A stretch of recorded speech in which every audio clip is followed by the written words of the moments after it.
Thanks for what you do with your podcast and all the rest. You're doing a great job. Hope everybody keeps tuning in. You get a lot of good info, a lot of insights, understandings of how to get strong, how to stay strong, how to use your strength. You do a great job, dude. You make things better than they are in real life, I think. Yeah. If you don't follow Massenomics, y'all do it. Social media, website, everything. Massenomics. Yeah. Welcome to Massenomics, the world's strongest podcast. Find us on Facebook, Instagram, and Twitter at Massenomics. Make sure you go visit Massenomics.com. There you'll find the rest of our powerful content. While you're there, check out our store and buy yourself some of that sweet Massenomics gear. Welcome, listeners, to episode 143 of the world's strongest podcast, the Massenomics podcast. Your two favorite Massenomics hosts are here again today, Tanner and Tommy. What's up? How's it going, everyone? How was your Christmas, Tommy? You know, my Christmas, there was a lot of traveling. I drove 5 hours one direction, got back, drove up like an hour and a half another direction. So I did a lot of traveling, but it was good. A lot of traveling sounds like a LeBron James basketball game. Or James Harden. I was going to say James Harden seems more appropriate I was just thinking of any NBA basketball player. You're not completely wrong with that statement. But James Harden kind of carries the ball, right? Well, did you see the last one? Like they had memes about it. Like it was like a week or two ago. He took like a hard 2 steps back. I mean, he probably carried like 8 feet across the ground. He got behind the 3, and then they didn't call the travel, and I think they actually called a foul on the guy that guarded him. So, yeah, he came out ahead on that one for sure. Yeah, his thing is the Euro step, which that didn't really used to exist, I don't think. And, like, it was just they gave traveling a name so that they could not call it a travel, I guess. I'm not saying that he's not a great – like, I think he is a really good player, and I'm sure – I don't play basketball at all, but I'm sure it's an absolute nightmare to try and guard him, and he offensively can just – destroy people. Yeah. But it doesn't mean that he also doesn't he makes it not fun to watch sometimes. Yeah. If you're a Rockets fan, it's probably awesome, but as just someone that's like, hey, let's watch a game like with some action, all the fouls that get called on him kind of tend to like break up the flow and make it not super fun. Yeah. He is good though. He is, yeah. So you did a lot of traveling. Did you get any gifts? I got this year probably set the record for me for a number of gift cards. Oh, nice. Food places, coffee places, restaurants, it was gift card city. Did anyone give you any Massenomics apparel for Christmas at all? I didn't get any. Very upsetting. Yeah. It's like no one even knows me. Yeah.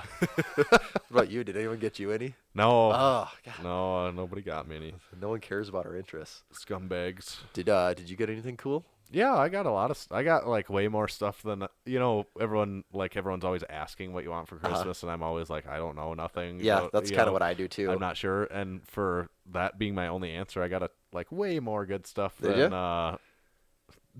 way more than I would have anticipated, or I knew there was a lot of presents wrapped for me under the tree, but I had no idea what any of them were. Could just be a couple of socks. Yeah. You don't know. Oh, I did get some socks though, but socks are always good though. Yeah. They are. I do like socks and underwear for Christmas, but yeah, it's one of those things that's nice to not have to buy for yourself. Yeah, like that means I think that means you're getting older, because 5 years ago I'd been like, really, and now I'm kind of like, yeah, I don't have to buy this now. Well, I got some new boots, like outdoor kind of winter boots, which is nice, especially we're in the midst of an impending. We are in Snowpocalypse 2018 at the moment. Yeah. Like it is. What are we? Maybe 6 inches so far, yeah, and maybe another foot on the way. 6 inches and counting. It's not letting up. Oh, So that means we kind of did get away. It's been a few months since we gave a weather report, but I think we're probably officially back into the full swing of things here, where we can give weekly weather report updates. Yeah, I have already today used the snowblower on my driveway and sidewalk once, and as I got into my car to come over here to record this podcast, I would say about 3 hours after I did it, you couldn't tell. I'm amazed you did, actually. Yeah. Well, I just one of the things I got for Christmas is actually I've had the snowblower. I already had it, but it's an older one. But one of my presents is someone tuned it up and got it working really nicely without me knowing about it. That's always good. So I was excited to try, to test it out. That makes sense. And it started on like one pull, which for me and my fuse for like pulling engines to start Yeah. them. Like, Oh. like there's many incidences. Does it literally raise your body temperature like a degree every yeah. pull you go? My body temperature and like the redness and anger in my I don't know if face. there's like anything that makes me hotter like in just seconds than pulling on a string like that. No, my wife likes to tell a story. Is actually not the current push mower that we have. It's the one we had prior to. It was the one we had for this incident. It was old and we'd had it for several years. And the first time to use it for one summer, we got it out and my wife and my son were watching me from the window in the house. I think at first they were outside with me, and they could tell that things were getting like we maybe gotta go inside. They for went cover. inside and watched me from inside, and after about 10 minutes, I think the end result was me picking up the mower and throwing it across the yard, putting it in its place. Yeah, I did throw it across the yard once or twice, and later that day we went and got a new mower.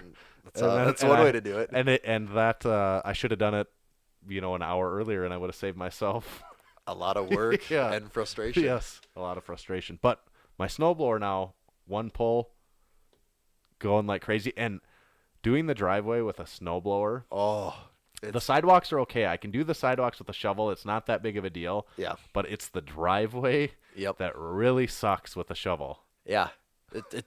I live in like the worst house for snow because my corner. sidewalk. First of all, I live on a corner, so I have extra sidewalk, and my house is old enough, and we're in an old enough part of town that my sidewalk is on the gutter. So that means that when I'm done, the snowplow comes around and throws all of its snow right back on. Yeah. And like when I used to not work from home, I work in an office. They'd come by in the middle of the day. Things are melting a little bit. You get home at 5 o'clock. Things are starting to freeze again, and it'd just be like a straight up ice wall. Like there was no way. It was impossible to do it. Like it seems like it should be illegal for them to do that to you. It's insulting. So do you have a snowblower or a shovel? Or what I do have a small snowblower. Okay. It was one of those same things where my dad had an old one that like wasn't really working that good, and so he took it into someone. They like tuned it up, and then he's like, "Yeah, take it and use it." And I mean, like when I use it, it's not like one of those heavy duty ones by any. Like some people have like the self-propelled ones. Yeah, and all that's that. what mine is. It's older, but it's a big like. Oh, see, this is more like almost like a snow thrower. I think they call that's it. what I was gonna say. It's a snow thrower. Where I can literally probably it's like a mower. I could like pick this thing up and sling it around, but it does as long as the snow's powdery and nice. It makes life so much easier. But they're talking like we could get like 18 inches of snow. Yeah, and then I'm probably screwed. Well, I think I would be with my big snowblower at 18 inches of snow. That's also the thing. And like people say the same thing about like you got to have a truck in the Midwest or you can't get anywhere. It's like, well, but also like when the snow really does come down, no one's going anywhere. Right. Like, you're a Buick guy, Tanner, so it's it would take a lot of snow for me to get my pickup out of the garage. Well, and even then it's like, why are you going anywhere? Right. That's I have a 4-wheel drive pickup, but I mean, I have never had to I drive my front wheel drive car anywhere. I mean, there's a good amount of snow on the streets right now, but you just go straight on through them. You do. You just if you see kind of a bank, you have to know that you don't want to speed stop up a little. in the middle you don't of come to a dead stop at any stop signs really. If there's a stoplight, usually that road's trafficked enough that you're fine. Yep. You just got to be smart about it. That's right. We're not your average idiots over here. No, that's some South Dakota winter living tips. Now you know. Yeah. But we were talking about Christmas. Yeah. Did you eat anything good for Christmas? We had so many different. We had a lot of. Because you did say you had a lot of stops. Yeah, we had Sunday day. We had like a egg bake feast with multiple different egg bakes and stuff. That was really good. Egg bake's always good. I had prime rib twice. Even better. For 2 different meals, and not like leftover prime rib. It was the real deal both times. 2 times. That was really good. I had what else? A chili feast. Like there's like 4 different chilies in one of them. That was really good. I'm not familiar with that chili tradition on Christmas. That was a new one. But that was on Saturday. Okay, so it was like chill. Yeah, it was 3 days prior. But that was, I don't know if you saw the Snapchat of that night. I said I sent a Snapchat. That's one with all the kids. Yeah, there was. Yeah, where are all these kids coming from? That was at my in-laws. There was over 50 people there. It was family, wow. And there was I think probably like 10 to 15 children. 4 or 5 babies, And I sent a picture when I was in the living room area, and I said this reminds me of the Home Alone scene, it in the is. beating where everyone's running around and throwing stuff, and just pandemonium. Picking out what kid you're going to leave behind. Yes, that is what it was like. What one's the straggler? So I did eat a lot of different good things. How about you? For me, it was mostly ham. But Okay, I did have some ham in there too. I love ham. Yeah. Ham's good compared to turkey. It's moist. Much better. Has Yeah. flavors to it. I want to talk about gravy for a second. White gravy or brown well, gravy? It's kind of the subject Bowl matter of here. gravy. There's a lot of types of gravy. You have like your more white. I don't even know what you call like a white gravy. Like I just think pepper when I see like white gravy, like your pepper. But you'd have like your beef gravies and like your chicken gravy, and you can see your turk and pork gravy, all those. Yep. Your shades of brown with your gravies. Yep. I did not know there was such a thing as ham gravy. Are you What familiar color with would that be? It's still brown, but it's maybe more on the closer to the red or pink spectrum of brown. No, I've never heard of that. And I didn't know it was a thing. Didn't know what it would taste like if I could compare it to anything. If you've ever had homemade bean and bacon soup, ever had that? Yeah. Like that broth has a really distinct flavor to it. That's kind of what the gravy tastes like. It was pretty good actually. I would, if you get the chance to, I would recommend ham gravy. Huh. No, I've never had that before.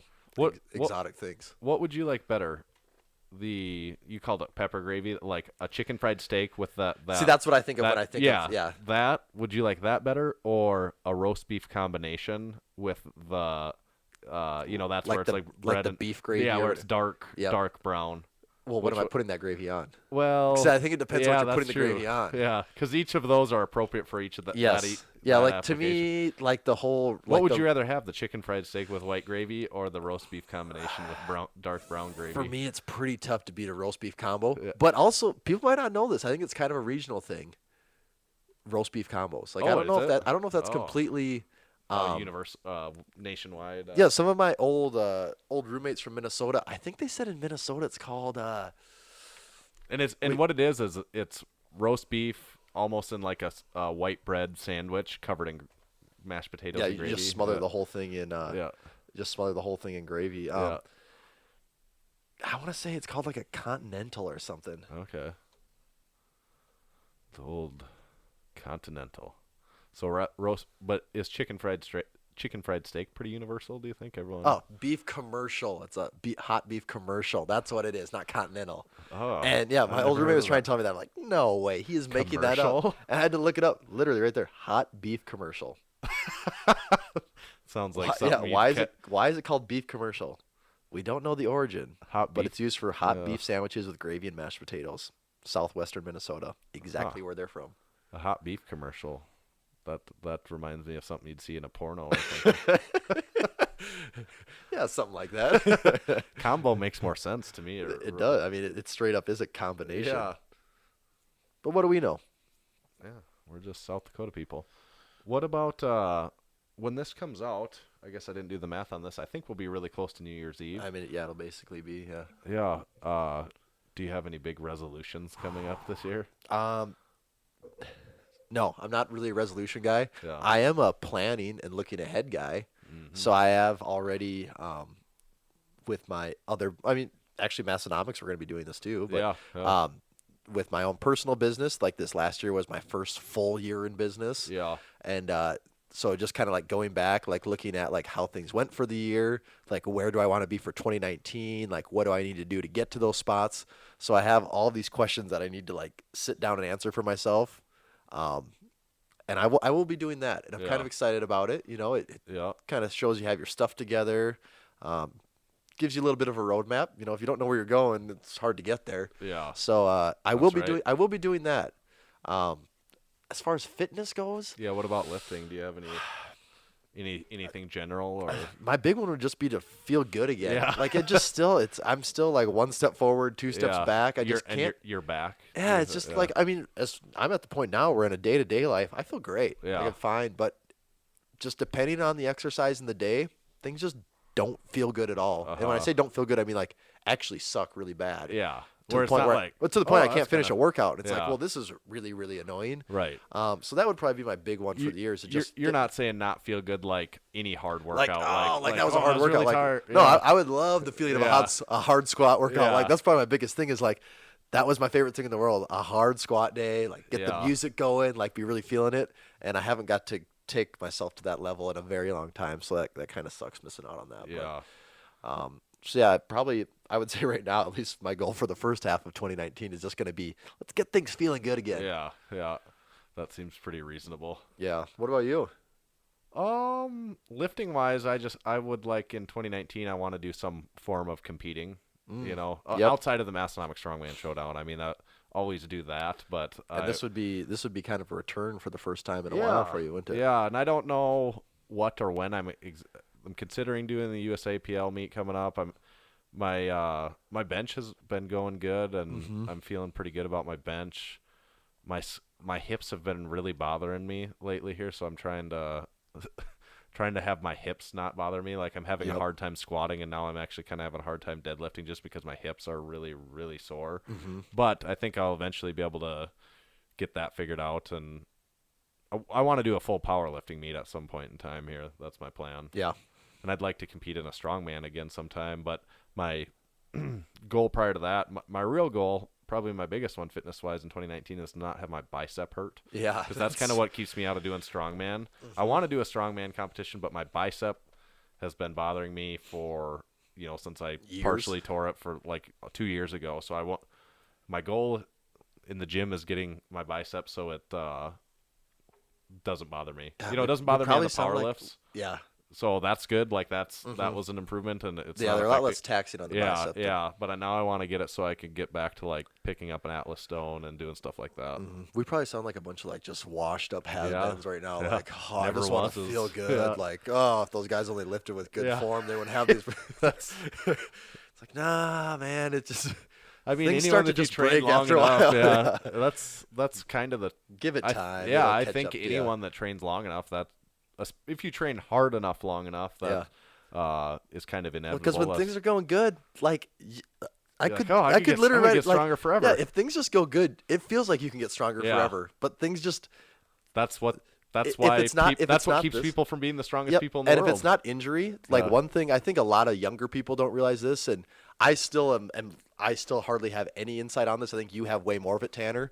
Is like, if it's not injury, like life creeps up to you. Like you have family. Like you're not just a college kid or in your early single 20s forever. Yeah. Like you have a family. You start to have obligations. Yeah. Like you don't get like you don't sleep kind of like how you want to sleep, Right. and like life really starts to catch up to you. Yeah, being married is way different than not being married. Yep. Now all of a sudden, my schedule has twice as many things on it. Right. Having a real job, is way different than being in college. Yep. Then working part time, sleeping till noon. Like having kids is way different. I mean, I get up at 4 a.m. every day, and not because I'm like, I'm gonna beat everyone out of bed and like I'm gonna start my day. Gonna show everyone who's the man of this house. Like, no, I'd like to sleep in. Yep. Or not sleep in, but just like not get up at 4. Yep. Well, and then on top of that, there's the whole like you kind of got to make money to stay alive too, and also it'd be really dumb. Very few people should like throw all their life to the side to focus on lifting, because you start like throwing away career decisions and things, like you're just setting yourself up for failure. Like I shouldn't say failure, but like a lifetime of like hurt and disappointment, and like so like you also have like professional things you got to take care of, and that adds a whole nother level of stress to things. Right. And a lot of that's outside your control. You got to roll with the punches. And not that there's some people out there that don't basically make their career. There is, but that's you have not to the be majority smart of enough people. To recognize your own potential and know like recognize your potential, and also realize like that's probably not a forever thing either. Right. Yeah. I mean, the smartest ones doing that are smart enough to know that that they're probably hedging their bets with some other things that you don't see. Right. But yeah, the lifting thing, it isn't going to be there forever. No. But I do want to compete. Competing is really fun, and like that's kind of why I lift. If it wasn't for competing, I probably wouldn't have near as much fun Well, training. what's the point of pushing it? Like, right. Who wants to be the Who guy wants that to pushes just it go for his gym list? Yeah, it's just like I just want to go to practice every day and never it go to the game. That doesn't make any sense. That's I might because like that feeling you're talking about where it was like when you're feeling good and you're not injured and it just feels like you're getting stronger and stronger. You can start to feel yourself like almost getting stronger like by the week, and it's a good feeling. Yeah, you start to feel indestructible. Yeah, that's kind of how bench is going for me right now, which is that's a fun one to have. Yeah, exactly. Like I'm not. You don't feel like you're dying after every workout. Right. I'm not the strongest I've ever been, but I can tell like if I just stay on track, keep doing what you're doing. Yeah, I'll be able to get there. So I might, if nothing else, I would if I'm not able to squat in time, I might just bench at a meet or something, just because I want to just get the feeling of competing again. And go have fun. Yeah. So I might do that. Or my main priority is still to do a full meet though, because I don't want to. That's still not as fun to go and just do one thing, but I might do it if it. There's something about when deadlifts come around. That's right. That's what I'm not even a deadlift guy, but there's something about when they come around that's like, ooh, this is exciting. Yeah, I would have a really hard time not deadlifting like that. That's the kicker. Yeah. I'd be really sad missing out on that. Yeah. I did have a PR this last week. Oh, what was it? It's my other sport that I play. Bowling. I had a 300. Well, with my handicap, I was over 300. So, but I'm not a good bowler at all.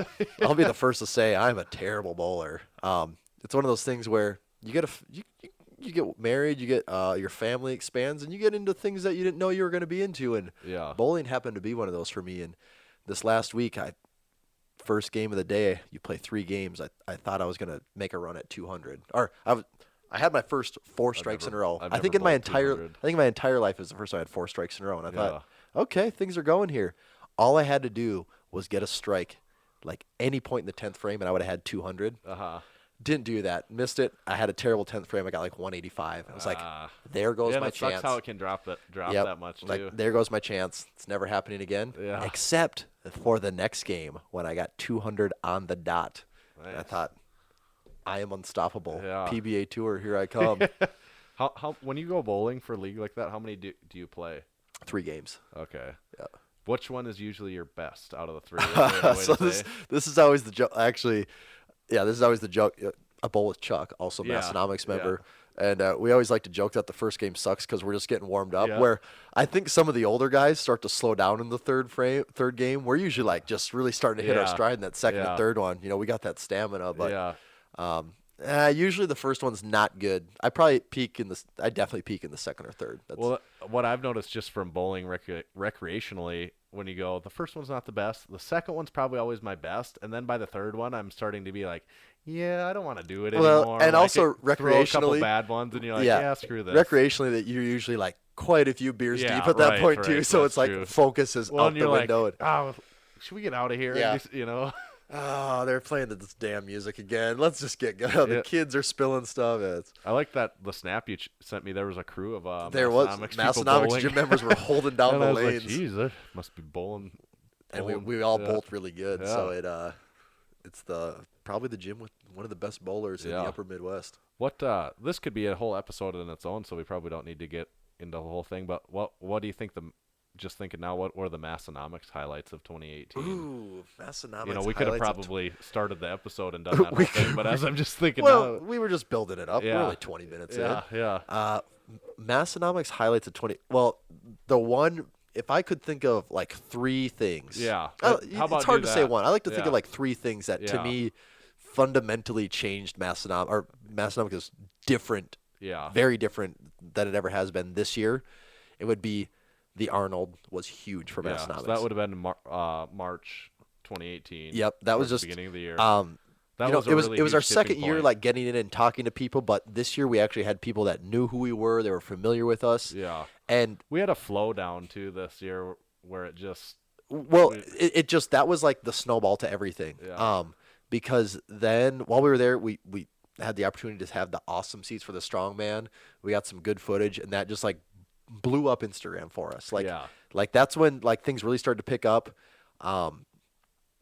so like I guess the second part would probably be the whole like Instagram social media thing. Like Yeah. this is the year like it really took off for Massenomics, and Yeah. it was because we started to like kind of figure out who we are. Like Yeah.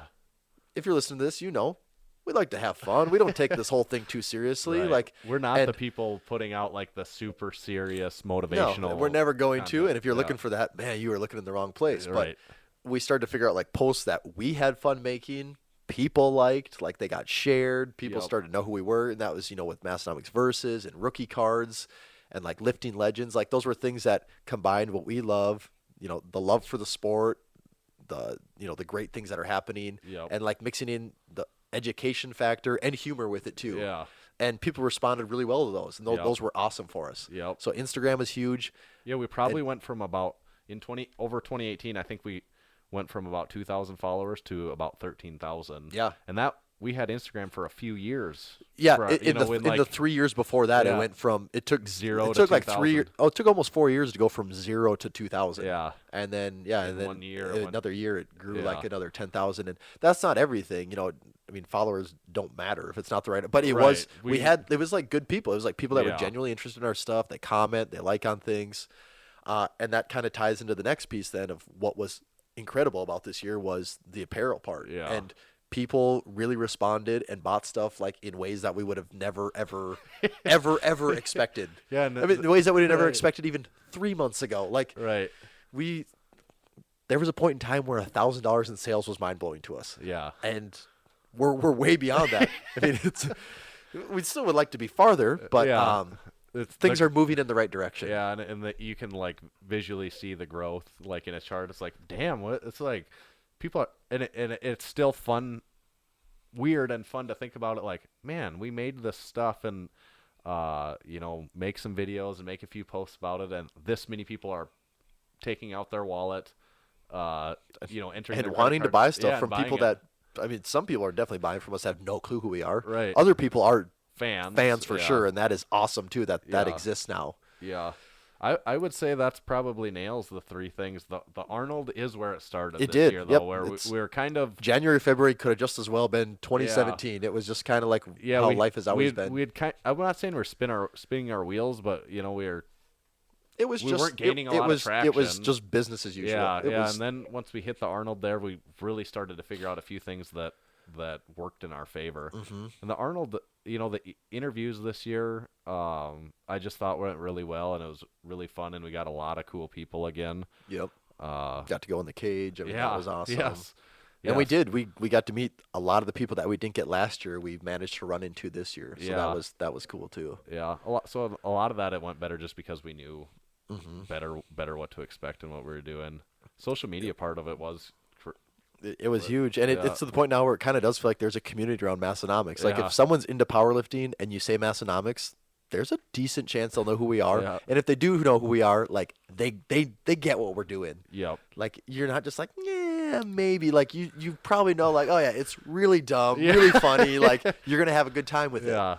And as before, like I don't think anyone could, even if you were a fan of it, you probably wouldn't be able to say that for sure what it is. That was always the joke. Is like, well, what is it? Yeah, right. I mean, that still is a little bit of the joke, but at least now we you can definitely say well, it's this dumb thing. at they the have very these- least we can say it is entertaining. Yeah, now. right. If someone didn't know and was to describe it and it wasn't us, they'd probably say, "Oh, it's this." They got this Instagram page to make these Yeah, they silly just- things yeah. about powerlifting and these shirts with beer puns and. Mm-hmm. But on the apparel side of it, going into it, we pretty much had the lift shirt was something that we had sold a decent amount of at that point in time. But Yep. in 2018, the Huge Life shirt was new in 2018, right? Because that it was was. brand new at the Yep. Arnold. Yep. So that shirt was new. Our lift shorts Lift shorts were brand new in 2018. The bench heavy shirt was in this last quarter of 2018. Yep. And Our lift sweatshirt, bench sweatshirt, and eagle sweatshirt. yeah, those are all new in 2018. And now what Yes. you see right here. So probably the most important. I can't believe we made it this far into the Yeah, we the should have show started with it. We should have. I was thinking we should have just done it. We should do an hour infomercial. of just us talking about this. Call today. But wait, there's more. But just before 2018 ended, we got this shirt out, and it's our what do you refer to this shirt as in short? It's the Yeah Buddy. Yeah, I think it's the Yeah Buddy. I think that's what it is called on the website, and I've also heard, Buddy Light. Buddy Light is I'm fine with that too. Yeah. If someone wants to refer to it as yeah, that. but it's Yeah Buddy, lightweight. Words to live by. Yeah. Words to die by. And if you don't, you got to go to our website and check our Instagram page and check it out if you haven't seen it yet. The biggest words say Buddy Light, so right. if you can. And it looks like if you've seen our other shirts, you might know it might maybe beer related, and it is again. Yeah. What is your most out of those products we mentioned new for 2018? What's your most favorite? Because you designed them, so I did. What the shorts made. It's kind of like saying who's your favorite child, Tanner. Yeah, it's not an easy thing to do. Yeah. For new things, so that would take the lift shirt out of the equation. Yeah, that's that would not take new. the lift shirt out. And that's it's tough for me to go against the lift shirt because it's just that's so universal across all. And that's like our baby that got it was the first thing where I was like, oh, people like this. Yeah, I mean, I got the Eagle hoodie. I really like the Eagle hoodie just because we finally got nice sweatshirts. Like that was always a tough thing for us to find, like good quality sweatshirts. Someone was just Ross at the gym was just saying today he got the bench heavy hooded sweatshirt for Christmas, and he said, man, that is such a nice, fitting, comfortable sweatshirt. It's like it actually fits. Yep. Like you could still maybe tell like that a you real lift, sweatshirt. And yeah, like you're not 5'5", 300 pounds. Right. Like most sweatshirts are built for. Right. So I really like the sweatshirt. I literally just got this shirt before we sat down here. I like this one a lot. Yeah. Like it doesn't really have any. pops. A lot of our shirts and other people's shirts too, for that matter, have like chains or weights or something on them. But I mean, this is just the words in your face. The Yeah Buddy might be my new favorite.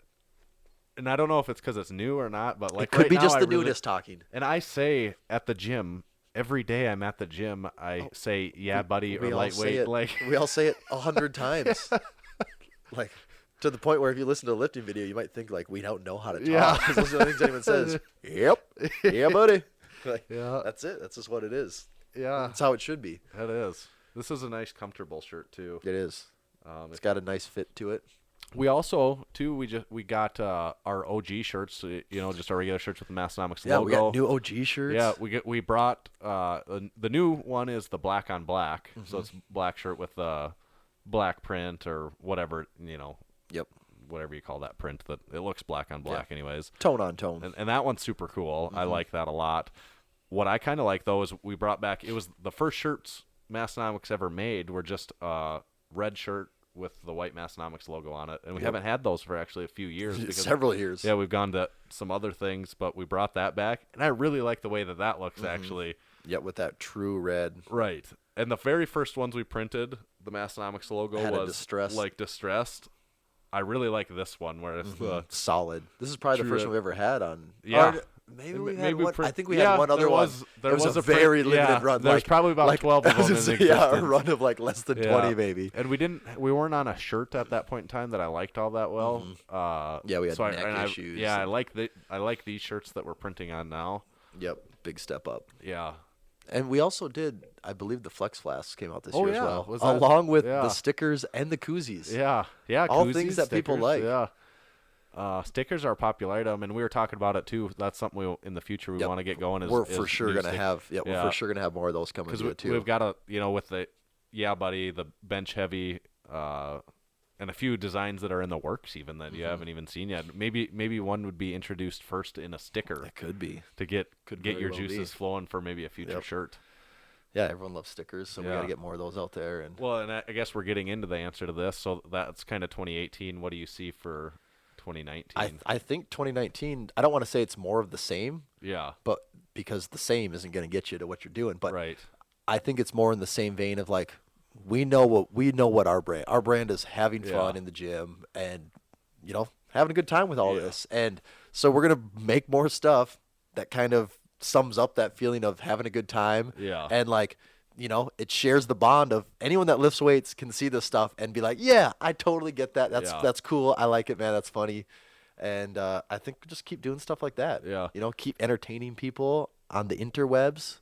I think 20. If I could break it into 3 years, 2017 we started to figure out that was maybe kind of our direction. Yeah, we kind of found our identity. Yeah, in 2018, we kind of it was figured out, and we kind of capitalized on it a little bit. It was like the proof of concept, actually. Yeah, and now I think on 2019 we can really take it the step farther, and we know there is no doubt at this point in time it is established, and it is proof of concept by followers and fans. We know it's people like it, at least certain people, at least the people listening right now. I think everyone knows what the next move is. We will be offering diet coaching in 2019 and programming. And programming. Yeah, everyone saw it coming, but yep, that's what it's good. That's our 2019 coaching.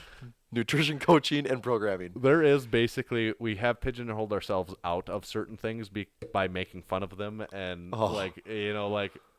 safe to say we are not going to be able to do diet coaching or programming because of, although in a way we do programming because when people email me for the Jackals template, I do send them the 8-week Jackals template, which people are still continuing to still do, email. Every week somebody asks about the Jackals Gym 8-week strength program, which, hey, we don't get anything out of plugging that, but it's a good, solid program. So, yeah, it makes the world stronger, I guess. Yeah, that's anything about 2019. We've got the Arnold. The Arnold's going to be different for us this year. It will. Yep. So that'll be the big thing. Hopefully that kind of serves as the springboard for this year too.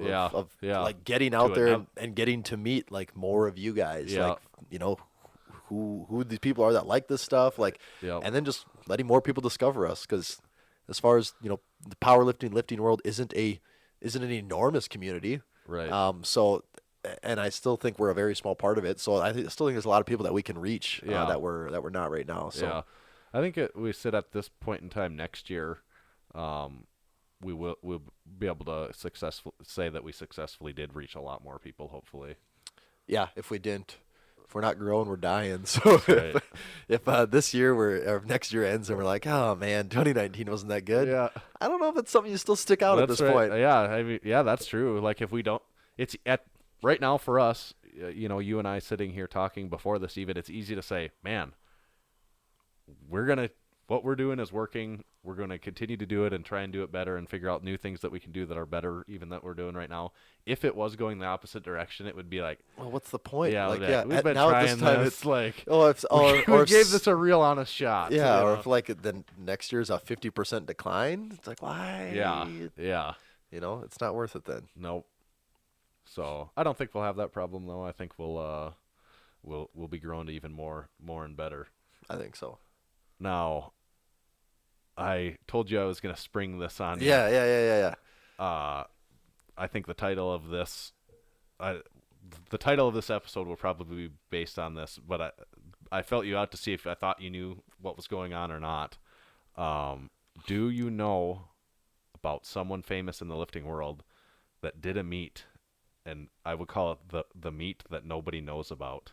I don't think I do. And when I say someone famous in the lifting world, go to the top of the food chain. Larry Wheels? Larry Wheels did a powerlifting meet. What? In December. Really?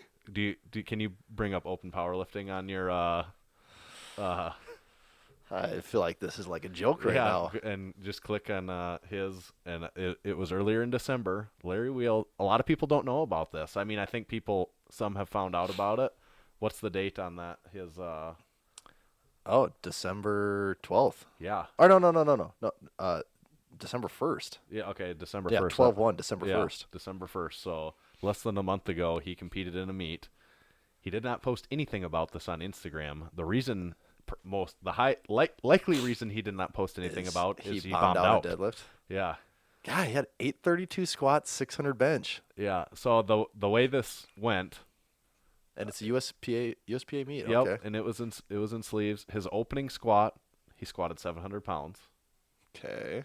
His second attempt, he squatted 832. What? Yeah. Why? He said he likes to take big jumps. He said that's what he does in the gym, so that's what he is going to. I watched it. He put out a video about it, and when someone tipped me off, this was just I found about this maybe 2 weeks ago. Someone says, "Did you know that Larry Wheels competed earlier this month?" And I was like, "Bullshit! No, he didn't. Yeah. Like, how would I not know about that?" So I looked it up, and then I Googled and found his YouTube video explaining it. He had just gotten back from his trip to Europe. I don't know where he was all at, and I'm not saying he's making excuses, but in the video, that's what he is like. In hindsight, he's saying maybe it wasn't the. He wasn't planning on doing this meet. He just like his friend was doing it, and he just said, "Oh, I'll do that. I've been really strong in prep for this bodybuilding show. I think my numbers will be solid. I'm gonna jump in this relatively smaller USPA meet." He got 8:32 on his second. He missed his third. He couldn't get it. It was 8:65, maybe something like that, and he couldn't get it. He said he went too deep in the hole and couldn't get back. Like he went extra deep. Yeah. And I don't know that he went extra deep. He just went too It depth. was just too heavy. Yeah. And you're right. It's something that would happen when it's probably more than you can lift that day. On bench, his opener was. Do you want to know what his opener was? 600. 500. Oh, his second attempt was 600. So there again, he makes this 100 pounds. Yeah, 100-pound jump, and then I think that I'm right on that. That his second was 600, and I don't know what he tried on his third or how that went, but his opening deadlift was.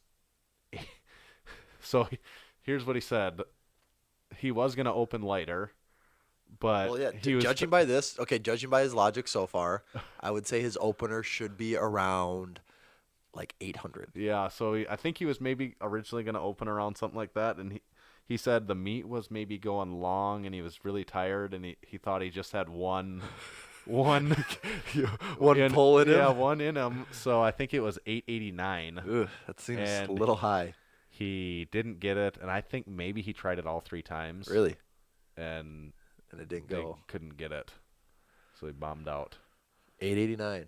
Yeah. So that would put him at, assuming he got that. Yeah. What does that? There was a.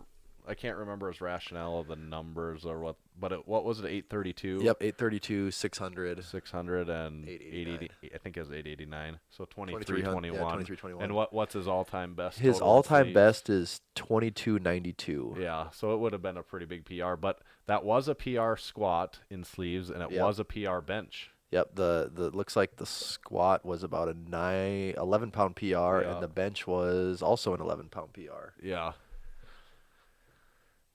Wow. Yeah, so you hadn't heard of I had not heard anything about it. I'm guessing there'll be people listening to this to be like, "What? The mystery Larry?" Yeah, the secret the secret Larry meat. The Larry meal, never heard of. The Larry Wheels meat that you've never heard of. Interesting. The Larry Wheels meat that never was. That's exactly what it is. Yeah, I mean, it has to be. I do buy his excuse of it probably being a last-minute thing because he didn't say a thing about it in his training, unless he was really planning on it not going good, and that's why he didn't want to tell anyone. But usually, like, these guys, for the most part, will announce meets out and say, like, I have a meet coming up in 3 months, and I'm prepping for that, and, all their meets are in prep for that. No, I think he did just decide. I thought he's just like, screw it, I feel strong, I'll do it. But I guess it shows that even he is not immune to maybe bad attempt selection and not the best preparation. Right. Well, and people get really hung up on the gym lifts, which are impressive. Yeah. But they're a good example. He squatted 900 in the gym. So you're like, oh, he squatted 900 in the gym. Mm-hmm. He deadlifted 9, whatever. Yeah. And what did he bench? What does he bench in the gym? 650? Or you're like, well, shit, he'll be able to. He said total 2450. Yeah. Like he should lift at big dogs. He'd be, he'd be right up there, if not beating all of them. Yep. Well, then go to a meet. He squats 832 and misses his third. Mm-hmm. He benches 600, and misses an 890 deadlift wasn't there. Yep. So it's like, well, gym lifts. It's not lifting in a meet. Still, even if you're Larry Wheels. Yep, it's a completely different thing. Yeah. Wow. I'm I'm a little shocked right now. Yeah. Kind of feel dumb and out of the loop. Yeah. But like 832, that's 70 pounds off of what he did in the he did a 900 squat in the gym, but it was probably high. It was probably, especially by USPA standards. Yeah. They're not giving stuff away. So, yeah, it probably was high. And usually with his bench, he does also kind of have like his PR elbow wrap. Yeah, he has like his PR elbow wraps, whatever he's got going on there, whether it's a cuff or a wrap. But his elbows are protected in ways that they can't be on meet day. And, yeah. And then when he's deadlifted 900 in the gym, it's not after squatting 800 and some pounds and benching 600 pounds. So is it safe to say that Larry will never come back from this and he's done for? Yeah, he's washed up. I would quit. If anyone will come back from this and have like a killer next meet, it would be Larry. So I have no doubt. No, I'd be surprised if he ever sets another PR in his life. Oh wait, what's that Instagram notification? Another PR? Oh yeah, there it is. There it is. He did 900 for a triple. Yeah. I just thought that was I was really really surprised by that. What did he weigh in at?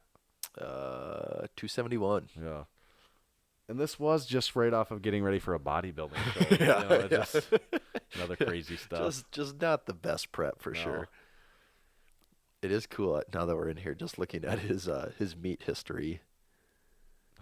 Going back to being 18 years old with an 1810 total. As seen in the Massenomics rookie card. Yeah. Started from the bottom, and now he's Larry Wheels. Still hasn't cracked that 600 Wilks. Oh. Getting close, though. 592. Yeah, I bet if he would have got this, got that last pull, he would have been there. He would have been really close to it, yeah. Yeah. But it was the big bomb out. Wow. Amazing. Yeah. It was probably all over Reddit, I suppose. I was just on there before this. I didn't say anything about it. Yeah. But I probably missed it. I was in Hawaii for a while, and basically you not got in the out country. Of the loop. Yeah. You're way out of the loop. I'm behind on everything now. Yeah.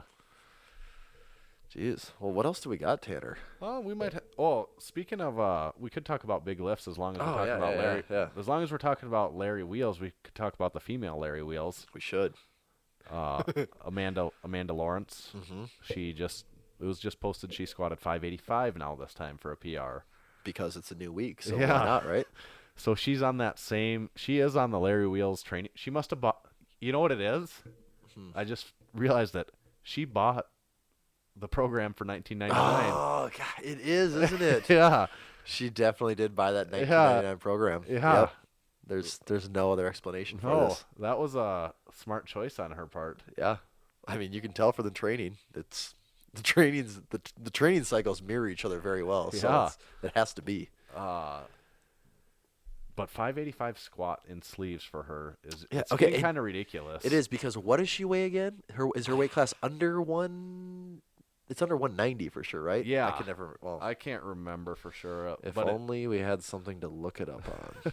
Here we go. I'm gonna guess she's like 180, but we'll see. Body weight, 183. Okay. Yeah, still anybody under 190 pounds squatting close to 600 is really, really, really good. Yeah. I'm impressed. And she's about 20 is all, so why not? I'm excited to see her in a meet. I can't. To be honest, I'd say if you went a year ago, I didn't know that much about her, or probably didn't follow her, or wasn't aware of how strong she was. But now that I am more aware, I'm really curious to see how she does. And actually, she's not the USAPL champion of her weight class. No. Do you know she's from Minnesota? Really? Yeah. All of her first meets are all Minnesota. Huh. Maybe we should get her on the Massenomics podcast. I don't know if she lives there now, though. Oh, yeah. That's the real question. Well, maybe this year in June, she did one in Minnesota, too. Maybe she was also going to move to L.A. and train with Bradley Martin. Probably, yep. I think that's in the program. God, we should move to L.A. and train with Bradley Martin. And Thor and Brian Shaw. Then we'd be on to something. Yeah. I do think that's probably is all a part of the program. Oh, yeah, for sure. If you shell out I don't want to shell out the $20, but I mean, $19.99. Yeah. Everyone has it just laying around. And the other one, this one's out of big lifts particularly important because he was the man happened to be wearing one of our very own bench heavy shirts. It is a raw bench shirt. It's a bench shirt, but it is raw, so this was a non-equipped lift. James Strickland bench 600 for 3, was it? Yeah. And Larry only did that once in his last meet, so that's true. And Big James just did to it 3 put times things in one set. Yeah. Put that in comparison for you. Yeah, and he said that was a PR for him. He had done 600 for a double before. He hit it for 3, and it looks like his weights are starting to ramp up a little bit. I'm not sure when he's competing next, but I imagine he's taking. And I don't know if he's. Last time he competed, he lifted full powerlifting and hit a 2,100-pound total, which he had been after. Prior to that, he'd done bench only for a few meets. And now I don't know if maybe he's going to switch back to bench only and chase down 700 again, or be cool to see. Yeah. Either way, we'll as long as he's competing. 600 by 3 is a lot of weight, though. It is like a lot. And this is raw, considered raw still, right? Absolutely. So it wasn't like it was aiding him. Nope. Well, I mean, I guess from I a can mental vouch. standpoint, it might have been aiding him, but there's no rules against that I know. I guess I've worn it to bench before, and it didn't feel like it was going to make me bench 600 pounds, let alone for 3 reps. Have you tried wearing 2 of them at the same time, though? Oh, multiply. There we go. Multiply. Now we're on to something. Yeah. Multiply bench shirt. We should make it as a package online. Where a multiply, you buy 2 and you save like $5. Yeah. Well, you buy if you normally wear an XL, you buy a large. Yep. And then you wear an XL over the top of it. Yeah. Because a bench shirt's supposed to be pretty hard to get on. Yeah. So yeah, you got to buy your first one at least a size down. Yeah. Then the other one is like the style one. Yeah, but if you want to go single ply, you could still too. Yeah. But you could even go. I mean, yeah, you could go single ply. You could go triple ply with this thing or more. Even. That's true. I'd love to see someone go like 4 plies deep with this. At that point, though, it gets hard to even get the bar down to your It does. It's just a pull is all it is, really. You're not even doing any of the work. That's true. It's the shirt's doing it all for you. That is true. So, yeah, if someone wants to like buy 5 bench shirts and tell us if it is actually any work to bench in them, we'll be happy to send them to you. I would love to feedback. know. Yeah. All right. How about our fastest, maybe gaining the most popularity by the day segment, underrated or overrated? Ooh. It is a great segment. I'm afraid we maybe talked about a couple of these things in passing throughout this episode, but that's all right. We'll revisit them in underrated and overrated. Okay. For anyone that doesn't know, these are lightning round questions that I asked Tommy. Some pop culture mixed in with some lifting related, and he responds with underrated, overrated, and elaborates as much or as little as he wants to on the topic. At my discretion. All right. Underrated or overrated? Checking luggage while flying. So overrated. I have never I didn't check a bag in my life until I started flying with my wife, and she checks bags. And it's annoying. Some places, I will admit, are not bad, but if you fly with Allegiant, just plan on your flight taking like an extra hour and a half for them to somehow take the bag the 100 yards from their tiny little airport terminal to the thing. Like, I've seen this happen twice now in the last month. Either me flying Allegiant or someone I knew flew Allegiant.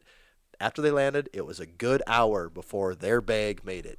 Insane. Yeah. Overrated. Yeah, I think that's I think all men agree that that's overrated as You far as I know. can get a duffel bag and fill it with so much stuff. Yes, and then you can have another bag. And if you're going anywhere long, my whole thing is if you're going anywhere long-term enough that you need a lot of extra clothes, they probably have a washer and dryer. You can just wash your clothes and wear them again. Right. Overrated. I just got to say it again. Overrated. Yeah. Emphatically overrated. All right. Underrated or overrated? Benching with a lifting belt on. I think that's kind of underrated. You don't see many people do that, I feel like. I actually do like the feeling of it. I don't do it. I don't like train regularly with it. I kind of just save it for singles. And maybe it could just be mental, but I like the feeling of it. And I don't see people that wear the belts making a big deal about it either and having like some elaborate belt set up. So I'm saying it's underrated. Yeah. And you don't wear one for benching, do you? I have, and that's weird. It's something that I could almost go back and forth on, just depending on I did a relatively heavy single today, and I didn't wear one, but I have worn one in the past on heavy singles. And I'll be the first to say, I'm not sure it actually adds any pounds, but there's something about like when I get a belt out for bench that I like. In my head, I'm like, yep, this is really serious now, and I don't know if it just helps with the whole mental prep. Yeah, but I have in the past worn one at times, and if I bench in a meet, I believe I would have to look back to remember, but I think I have worn a belt when I bench, but I honestly cannot remember for sure.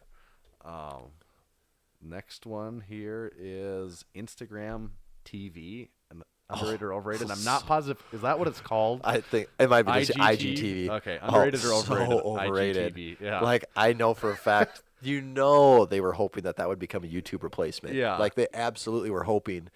No way. Does no. anyone use it? I Have you think ever? so. Well, it was. I don't it's- even still fully understand It's it. the thing of any platform now is people always will dive into it really quick with the idea that they don't want to be missing out or be playing catch up because now with new social platforms you do have the opportunity where you can be one of the first ones. Adapter Yep. and gain. But I think that curve has come and gone and it never hit the mass adoption level. I Is it haven't. still out there? It's still there. Oh, yeah. I Do I people see use the it? button. I don't hear anyone talk about it Yeah. at all. I'm sure there's a few people that have had success with it, but man, it's not really a thing. No. What was that other social media platform that kind of came Oh, around and there was for maybe like some a day or two. Yeah, there was kind of some like gray area or concern Well, it of was what. kind of like linked to like some Russian Yeah. person or someone. So that hasn't taken off, obviously. No, I can't even remember what that was called now. Yeah, Yeah. that was the same thing of like people were trying to get their names on it and everything. Yeah.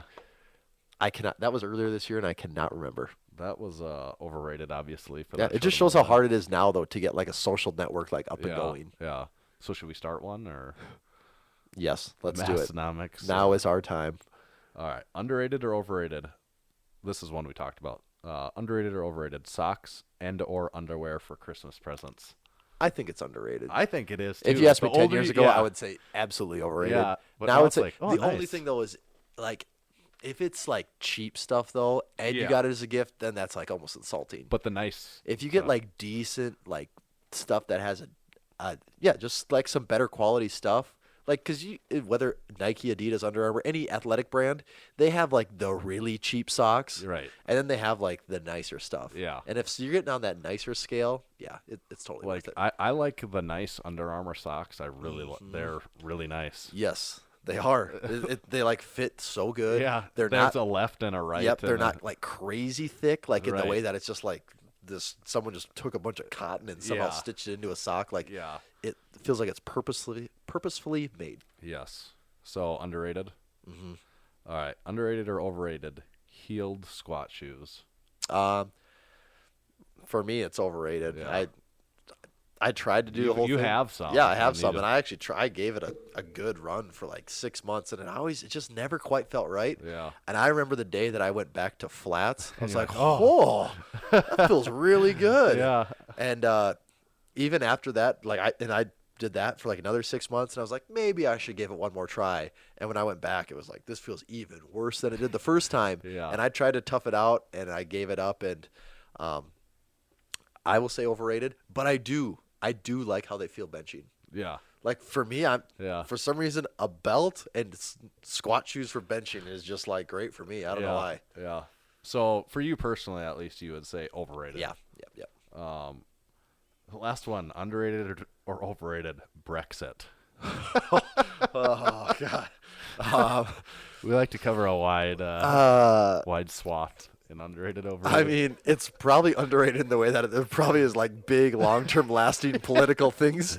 But man, if there's one thing that I really don't like, it's British politics because there's the whole international like parliament. Is and weird then especially because like British politics, there's this whole like queen and king thing that doesn't matter anymore, but it exists, and they have like this part it just feels like so old to me. Like, don't you just picture old guys in with white hair yelling at each other? Yeah, across like the in two weird sides of British the, accents, yeah. It literally feels like something from another world. Yeah. Like it doesn't make any sense to me. So yeah, I'm gonna say that's So Brexit. the Brexit itself, I think, is probably underrated. I don't think it should. From what I understand, it probably should have never came to this in the first place. And then now, aren't they trying to do some Well, they're kinda trying like to an revisit, undo on it? yeah, I think that's what they were trying to say. But they voted. I think it was a popular vote even by the people at the time. The way I and now understand, they were though, even wanna that be was we were kind of joking about that when it went through. And now they kind of, I think, want to do a redo. Mm-hmm. But someone equated that to me what was the analogy that Like it was almost like a plane. I can't remember. There was a good analogy that where the wheels of something had been set in motion. Oh yeah, it's like the plane. The wheels are already up on the plane, and we're trying to. And they want to be like, no, stop. Or maybe a better analogy is you're on the space shuttle mission and you've already launched from the pushed rocket the takeoff button. Yeah, and you want to be like, no, we don't want to do it. And then it's like harder at this point to not do it because you've already gone so far. You have to break the laws of physics at this point. Right. Wow. Brexit really caught me off guard on that. Okay, I got one for you, Tanner. All right. Overrated, underrated. CBD oil. Oh, wow. Never been on this side of underrated and overrated before. Enormously overrated. Like, I don't know. I've never tried it. I don't even know what it is. I don't know anything about it. But overrated. Have you ever ran across a post on Instagram for it before? The posts on Instagram are way overrated. I know that. I bet those get no engagement from people at this point. Like everyone's like, get out of here with that. The thing is, I know for a fact there are people that say CBD oil changed their life and everything. And sure, okay, if that was your thing, sure. But my whole thing with it is, in Instagram in like the last 2 months, CBD oil. I don't know if it's just like the communities I follow, but my exposure to it on Instagram has gone from 0 to like a stupid, like almost more than supplements at this point. Yeah, and I'm like, it is. I do see it more than supplements because they're getting to people that I actually follow that probably wouldn't pitch much for supplements, but are pitching this. Like before Instagram, I actually thought like my thought process on it is like I think CBD oil is like a legit thing. Like the cannabinoids do have healing properties that help people, and like Instagram is almost ruining it for me. Where I'm like, get it out of get it. I don't want to see it. I don't want everyone in the world to be like pushing their CBD oil on me. And that's when I say overrated. That's what I'm saying is overrated is all. I don't actually know anything about it. I should actually say Instagram's position on CBD oil. Like it's so overrated. Like, get it away from me. Yes. For me, Instagram positions it. When I say Instagram, I mean people in the lifting community. Position it as the same as a pre-workout and any supplement from any company. Like it's the thing that makes them keep going and doing their thing. But it's like, well, also you've been doing your thing for several years before this, and I don't see you like setting world record PRs now in the last month that you've had your CBD oil. Right. Yes. So that's annoying. Yeah. Also, don't have a problem with it. I just get tired of seeing it marketed to me on Instagram. Not a huge problem with it, but I don't like it, and it kind of pisses me off. So that's underrated and overrated. I think it's one of our. It's at least in the top 5 of our segments at the end of the podcast. Easily. So we'll repack that with some new topics for next week that will span the gamut, everything from wearing belts while benching to Brexit. Mm-hmm. I'd like to see how much belts and Brexit, how we can further expand our. Where there's a will, there's a way. I think otherwise we will wrap this one up. What was this, 143? Yeah, that sounds about right. We're gonna bring 143 to a close here. We talked about all of our products that we came out with in 2018. Especially this newest. Yeah, we got to drive home the point though on this. Yeah, buddy, lightweight. Yeah, buddy, lightweight. A wise man once said, "Yeah, buddy, lightweight." He did, and a wise man also said, "Go buy this right now." But if you're not watching the video podcast, hop online, check this thing out. It looks like $1 million. It does. Catch that at Massenomics.com. It's an extra big print. I mean, this thing is head turning. It pops at you. We have those in size small to 4XL. So just about no matter how big you are, we have a shirt for you. If you're small enough, we probably don't. Yeah. You're probably growing still. So the smaller end of the spectrum people is where we might have a problem. The large people, we got you covered. Yep. Massenomics.com. Check out all the stuff we mentioned earlier in the episode. Subscribe to us on YouTube. Like us on Facebook. Subscribe to our newsletter on our website. Tell someone about the podcast. Yeah. Leave us a review of the podcast on Apple Podcasts. I'd like to get a couple more of those in there for us to read in future episodes. And follow us on Instagram. Tommy, what do you got for the IG? at Tomahawk_D. And make sure to follow the official Massenomics Instagram at Massenomics, and we will catch you next time for episode 144. See ya. You just heard the Massenomics podcast. With your ears. You're welcome. Check us out on Facebook, find us on Instagram at Massenomics, and make sure you visit Massenomics.com and buy some of that sweet Massenomics gear. From your friends at Massenomics Studio, home of the world's strongest podcast, stay strong.